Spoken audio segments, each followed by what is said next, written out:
Welcome to Ask the Expert, a web series designed to provide you with practical information on business and finance. I'm your host, Nicole Pride.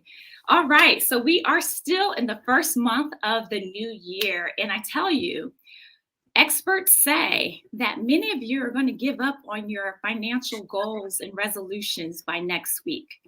So, to help you stay encouraged, to help you stay focused, we are so happy to have with us today Nia Adams. She is a trailblazer. She is a finfluencer. Do you know what that is? A financial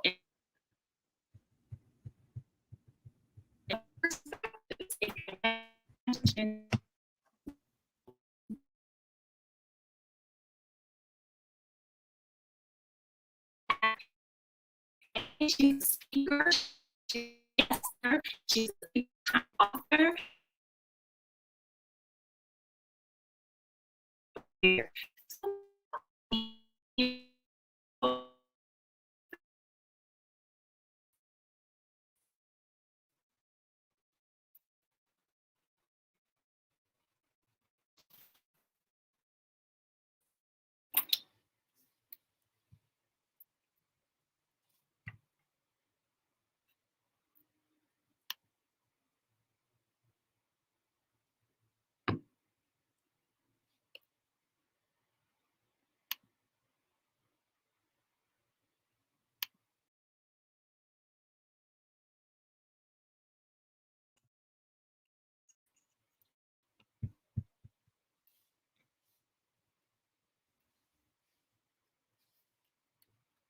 All right, so I'm not sure if you heard it or not, so bear with us. I'm going to go for it again. So welcome to Ask the Expert, a web series designed to provide you with practical information on business and finance. I'm your host, Nicole Pride.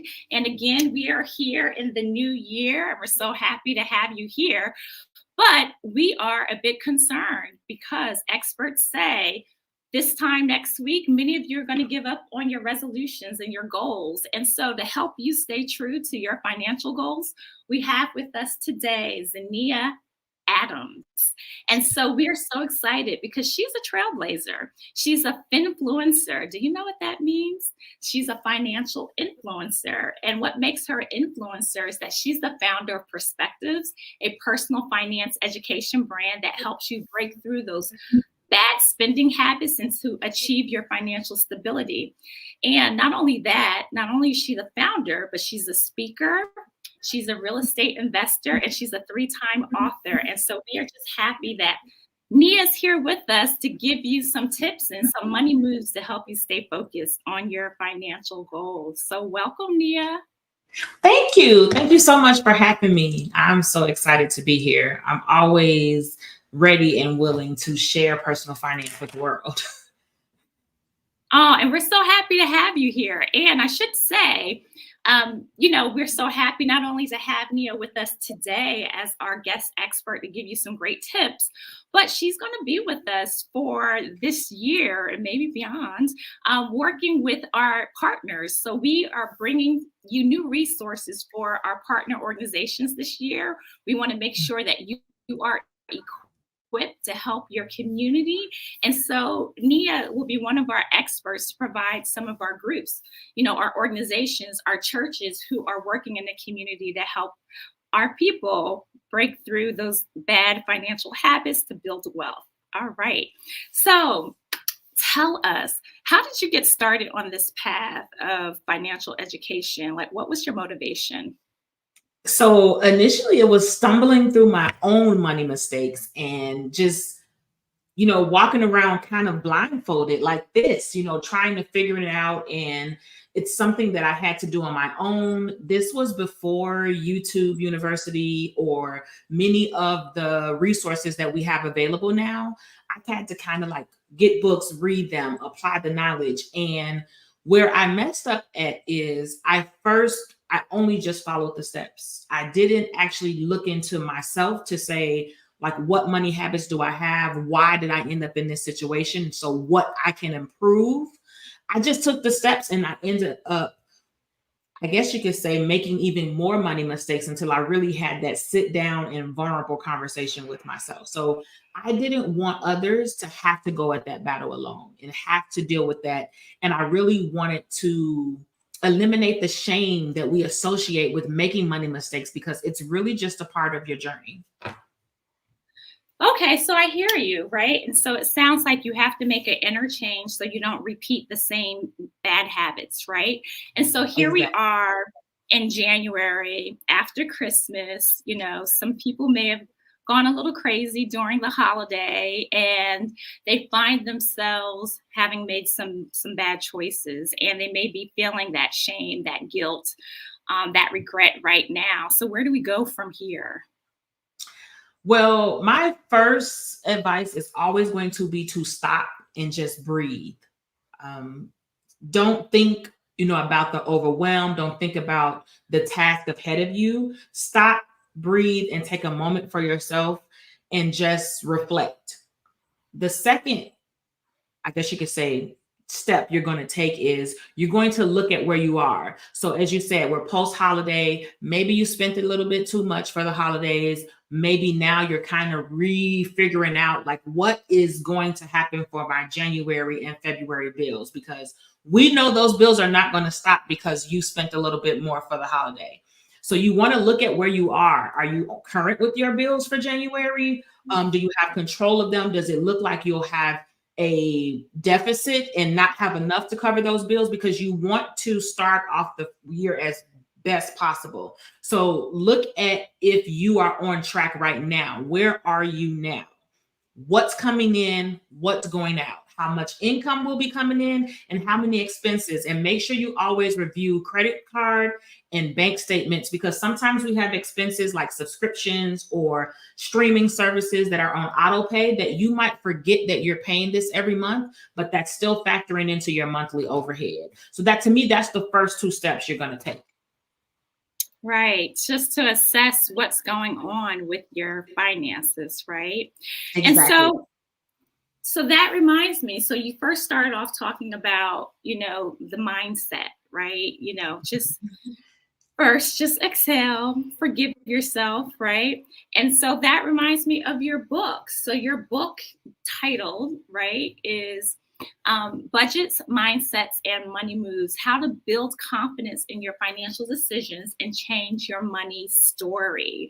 And so talk to us about that. Talk about, what does that look like to change your money story? So it looks like figuring out how your money story was created. How did you see money growing up? How did you see money spent growing up? What were your experiences with money like? Did you have any conversations about it? Did you see anyone spending money a certain way?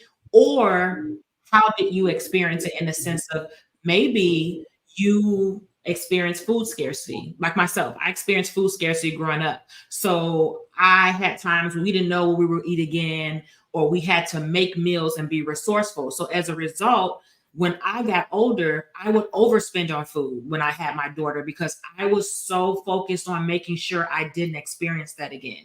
I wanted to make sure my daughter didn't experience it. But how it personified was I spent way too much money on food, and now I'm wasting money because the freezer, it's getting freezer burn, the produce is spoiling. I have canned goods that I have for years now because I haven't been able to touch them. So you kind of have to take a deep dive. Personal finance is a self-awareness journey. So you have to look to see the root. How did these habits come about? Where were they created? And that's going to be the first step to actually solving or improving some of those habits. So that's kind of where the book came from.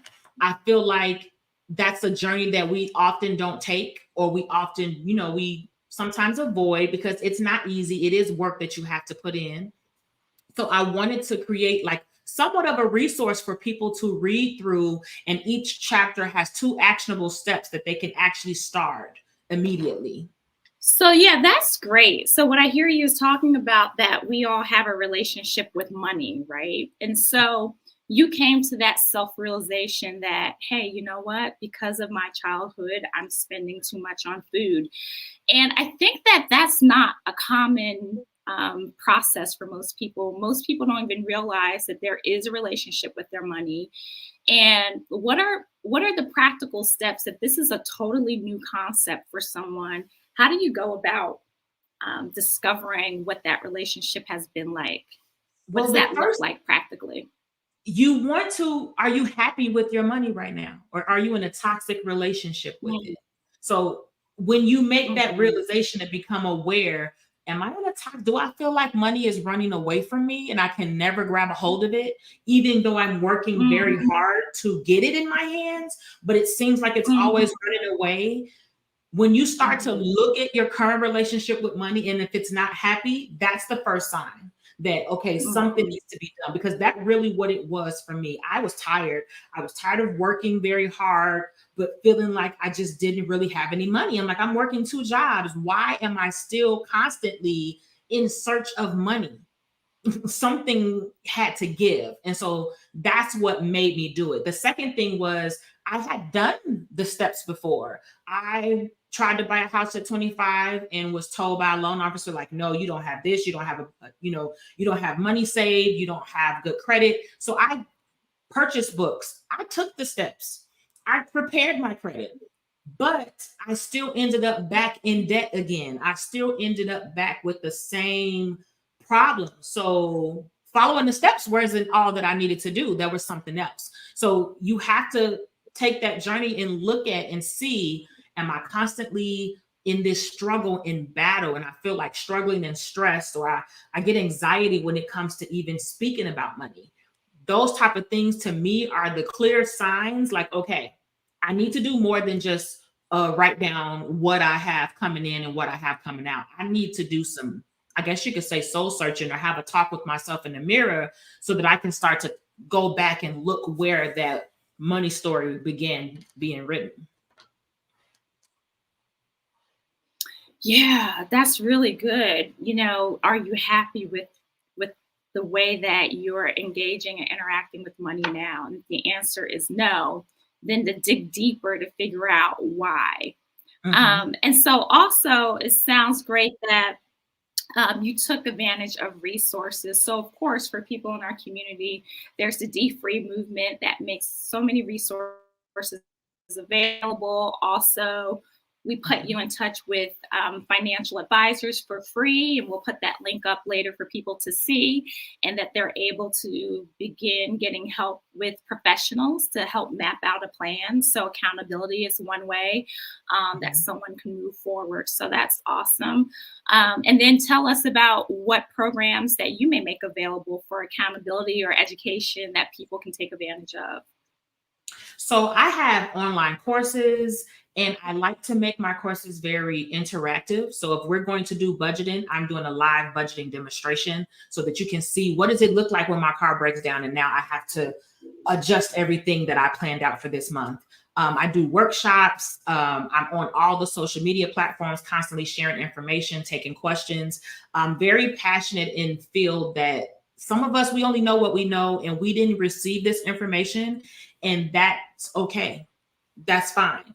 But let's work now and get the resources, because a lot of that anxiety, a lot of the fear and things we have surrounding money would start to erase the more educated we become on the topic.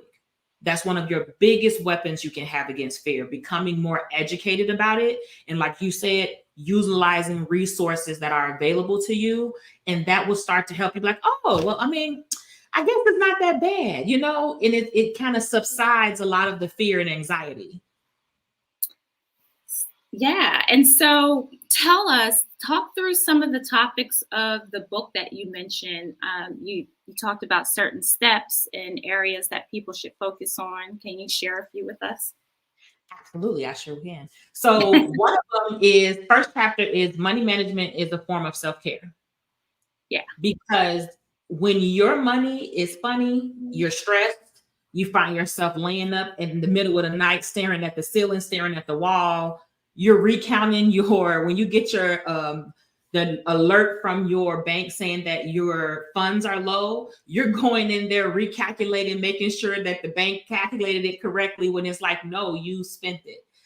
So honestly, eliminating that and being a better steward over your finances will help you mentally.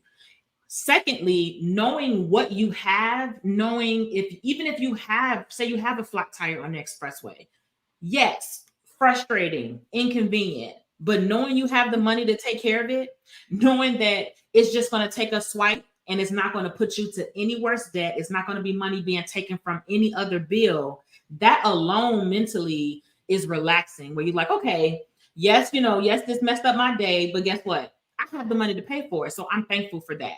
So just showing you the, go ahead. Oh no, I just wanted to pause, because I think you said something really powerful. So one of the reasons that experts say that people give up on their resolutions by, like I said, next week, the third week in January, is because a lot of people feel overwhelmed. They've bit on more than they can chew with like their goals and their ambition. But to your point, if you're feeling overwhelmed and you don't know where to go from here, focusing on finances is a great way to start. Just narrow your focus, because it affects so many other areas, to your point, right? It affects your health. It affects your relationships with other people. It affects so much that if you focused on finances, then you can see improvement overall in your life. So I think that is just so encouraging for people to just say, hey, you know what? I just want to narrow my focus on my finances. Yeah, I always tell people also, create vision boards, and then from your vision board, like I'm having a vision board party this month for my followers, but I'm including a goal setting workshop in it. So it's like, we're going to set our vision and we're going to envision ourselves at that finish line, but here is what we're going to actually do to make it happen. We're going to set micro goals. So like you said, you get overwhelmed because you're like, oh my God, I want to do all these things. I want to do the things. Okay, well, let's break that down into, okay, what can I do this month? What can I do this week? And as you break it down into smaller goals and you just work towards, okay, what am I going to do tomorrow to show up for myself? And that's what I ask, like on my stories in the morning. What are you doing today to show up for yourself? So when you start every single day doing something, at least one thing towards your goal, you'll look up in 5 months and 6 months like, oh my God, I did it. Like, wow, and then as you continue to do that, it'll help build your momentum and it'll help you go. And another thing, a concept that I have in the book, is rewarding yourself. Deprivation diets do not work. So completely depriving yourself of spending on whatever your guilty pleasure is, not including yourself or any entertainment, personal spending in your budget, is a quick way to fail. Because like you said, maybe they started out with a very strict budget at the beginning of January. Now, next week, they're like, okay, something, they're like, I just want to buy something. And then you go overboard and now you're like, oh man, I threw my goals out the window. And then now you're sulking and now you feel guilty. And then that's one of the cycle that goes on. And then they end up not picking it back up. So I say reward yourself at least once a week. At least once a week, put something in there to keep you going, keep you focused and motivated. I guess a fine line, right? So you want to reward yourself, but then for those who are a challenge with their spending going overboard, it can't wipe out the whole the whole goal. So yeah, finding something to encourage you though. Yeah, I hear you. Yeah.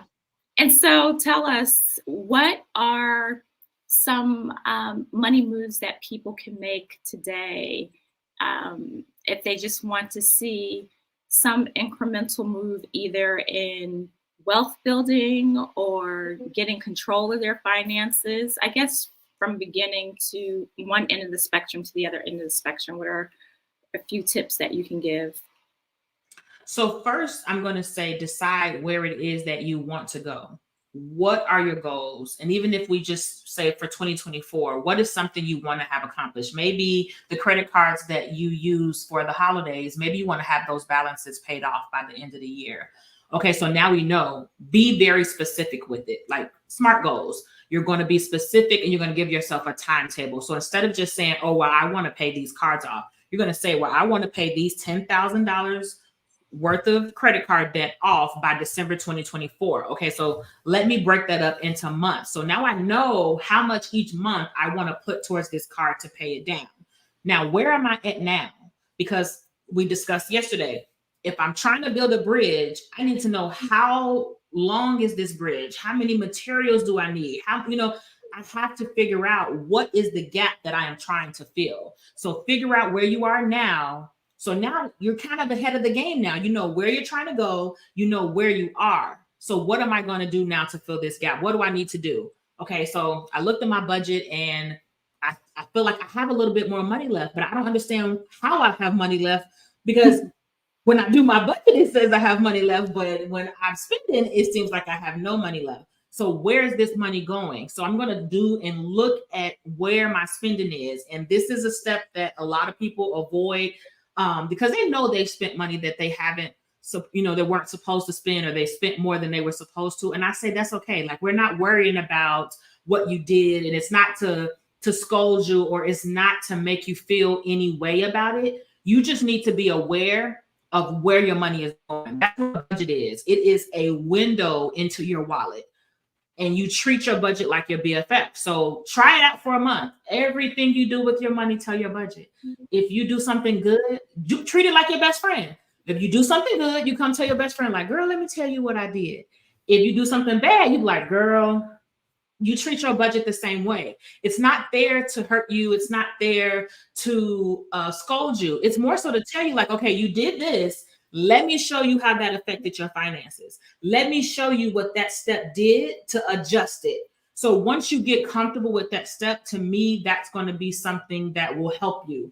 Once you adjust to the fact that money management is not trying to take everything you love away from you. Money, budgeting is not there to stop you from getting your hair and nails done.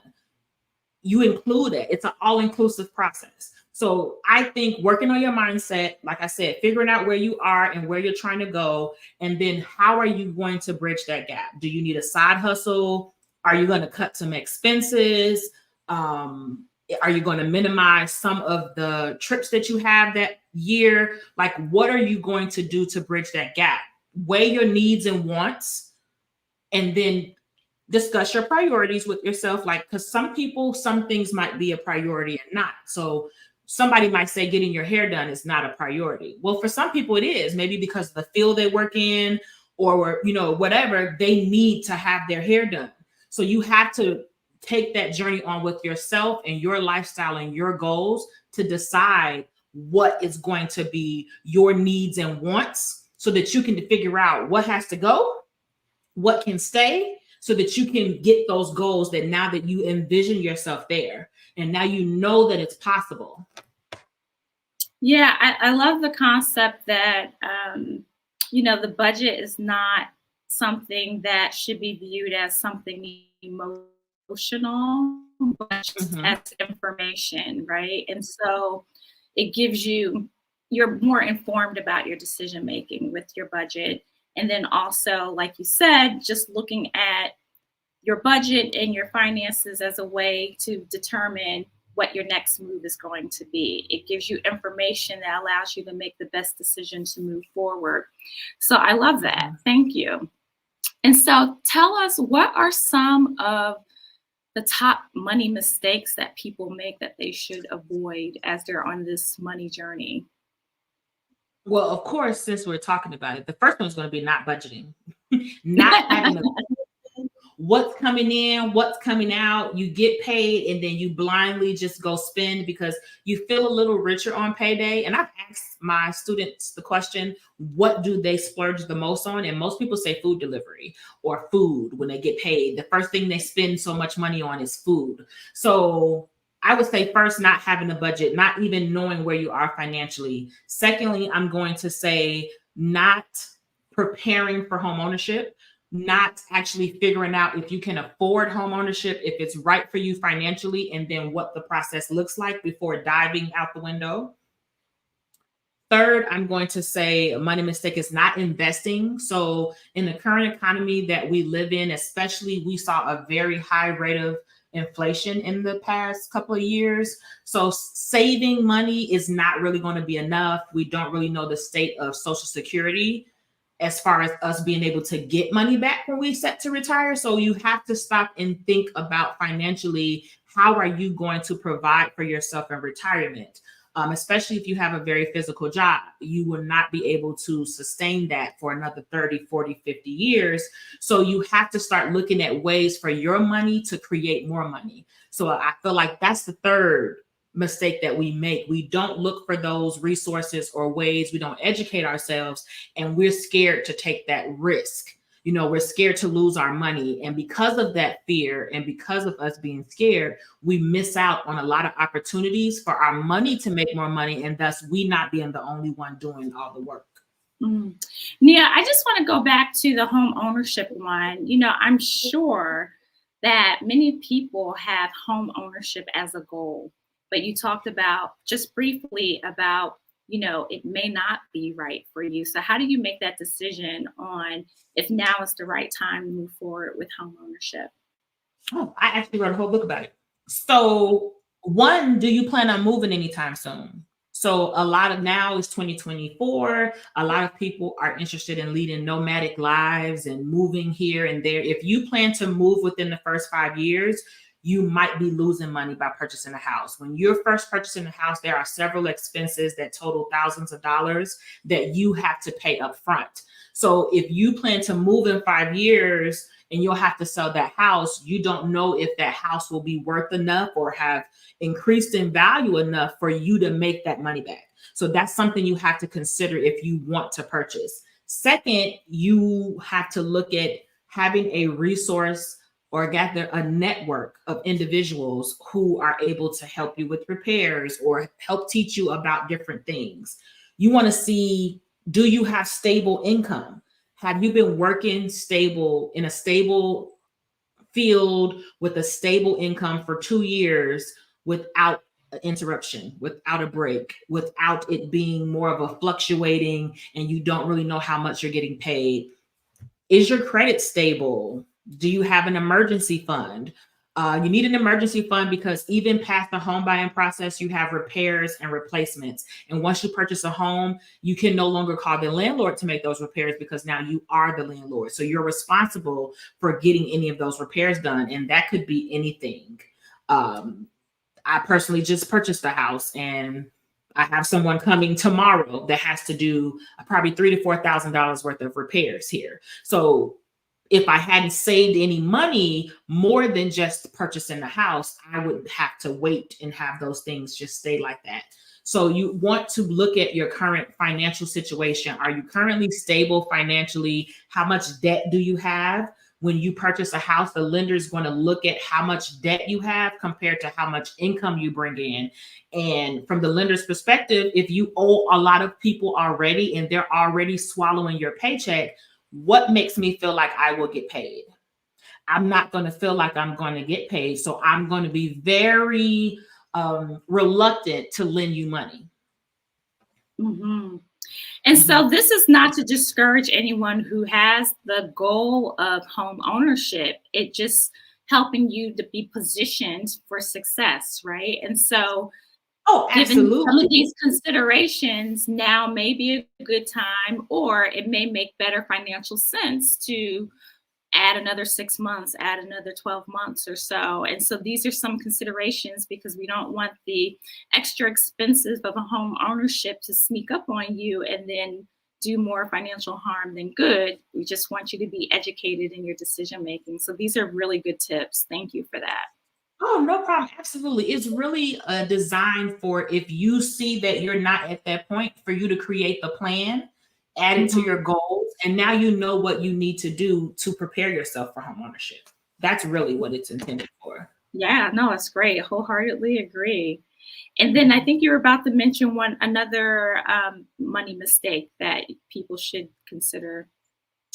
I would say not having any type of savings or emergency fund. I get the question all the time, should I save or should I pay off debt? And I say both. Because if you are strategically and diligently paying off your debt and you're doing well and you're gaining momentum, but then you have a unexpected expense and you have no funds saved to take care of it, you're now going to have to either create more debt because you're going to have to use those same cards that you were paying off to now take care of this unexpected expense. And that can be a very discouraging situation to happen, and it can sometimes slow your momentum on your financial journey. So I say making sure you have a savings, an emergency fund, some type of safety net, so when unexpected expenses occur, you can be prepared for them.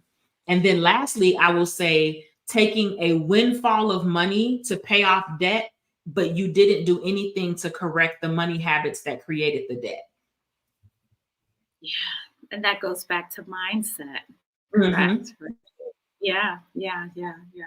So these tips are so helpful. I think this is so great. Is there anything that you want to leave our audience with today, that this is the thing, if nothing else, that you heard? You listen to this. Yeah. If nothing else, like if you feel like you are not currently where you feel like you should be, or you feel like, oh, I should have accomplished this or accomplished that, I want to say, so what? It's okay. It's completely fine. All you have to do is learn to be okay with it. Everybody makes mistakes. If you talk to any of the world's millionaires, I assure you they will have a rap sheet list of mistakes that they've made along their journey. Spend more of your energy working on solving your money problems and working towards solutions. A lot of times we use that, and then it really what it does is prolongs our journey and it slows us down to actually reaching our goals. So spend the time to really have a talk in the mirror with yourself to see where you are financially and decide what you're going to do about it. Yeah, and then again, I just cannot reiterate enough about the resources that are available through D-Free Movement. We are so grateful for our sponsors, Prudential, where they make their financial advisors available for free to speak to members of our community, to help devise a plan, to help identify those um, pitfalls that we may trip up over, and to help them move forward. So I think it's scrolling on the screen now. Please visit there and schedule an appointment today. And I just want to thank you for making yourself available. We put your information up on the screen. People can see the resources that you make available, and your workshops. And I believe you said your vision board and goal setting session that's coming up. How can people attend that? So to attend it, if you go to any of my social media channels, it'll be in the link in my bio. If not, feel free to send me a message and I can provide you with the link. It'll be virtual, but you'll get instructions on doing a virtual vision board or a physical vision board. Okay, that's great. And so we have your handle up at Money Perspectives. That's great. And again, I just want to celebrate the fact that experts like you and other experts are partnering with us, and through our organizations that are in this movement, churches and sororities and community groups who are part of this movement, will be able to have people like you, experts like you, to partner with them and serve their members. So thank you for being here and making yourself available. And we look forward to our continued relationship. So thank you. So there you have it, folks. This is another edition of Ask the Expert, and we look forward to seeing you next week, same time, same place.